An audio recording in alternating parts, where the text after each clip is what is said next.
Aujourd'hui, nous vous proposons de suivre Charles, le chef de projet boisement et reboisement de l'agence Île-de-France-Ouest. Sa mission principale ? Piloter les plantations qui ont lieu sur les forêts de l'ouest francilien, de la commande des jeunes arbres auprès de pépinières au suivi de la croissance des plants, quelques années après leur plantation. Charles est en quelque sorte la bonne fée qui veille sur les jeunes arbres qui intègrent nos forêts. Aujourd'hui, Charles a la charge de réceptionner des plants qui seront mis en terre lors de la campagne de plantation de l'année en cours. Lors de la livraison du jour, ce sont 3 essences différentes qui ont été livrées, le chêne Cécile, le charme et le noyer. Tous ces plants proviennent de la pépinière ONF où les graines recueillies ont grandi et atteint le stade de maturité nécessaire avant leur plantation. La livraison s'effectue toujours près d'un endroit sablonneux où les plants seront conservés par la suite. C'est ce que l'on appelle une jauge. Mais, avant de les y déposer, Charles va prendre le temps d'observer une majorité de tiges afin de se rendre compte si les lots commandés répondent aux différents critères nécessaires à la programmation de leur plantation. Attention, c'est parti pour l'examen. Alors non, ne vous inquiétez pas, aucun de ces jeunes arbres ne sera maltraité. Ils seront juste observés minutieusement.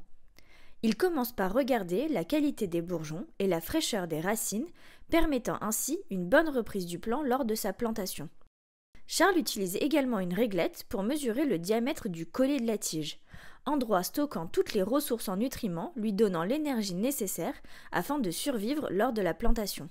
Charles regarde également si le plant n'a pas de blessures ni de cicatrices. Il est important de vérifier plusieurs tiges par lot afin de s'assurer de la qualité globale de la livraison. Une fois les observations effectuées, Charles remplit un tableau de contrôle où il inscrit l'essence qu'il vient de vérifier, mais aussi le nombre de tiges qui ne sont pas conformes au cahier des charges. Pour aujourd'hui, tous les lots passent le concours et pourront bientôt rejoindre les forêts franciliennes. Mais avant cela, il leur faudra patienter encore un peu. Nous retrouvons d'ailleurs Charles quelques jours plus tard qui vient voir si les plants ont bien été mis en jauge dans l'attente de leur nouvelle maison. Pour une bonne conservation, les racines doivent être protégées du froid en étant immergées dans le sable. Maintenant que Charles les sait bien au chaud, il peut les laisser en attendant que les ouvriers forestiers viennent les récupérer pour pouvoir les planter. Mais ce n'est qu'un au revoir, car Charles retournera les voir l'an prochain, dans 2 ans, puis dans 5 ans, afin de savoir s'ils grandissent bien.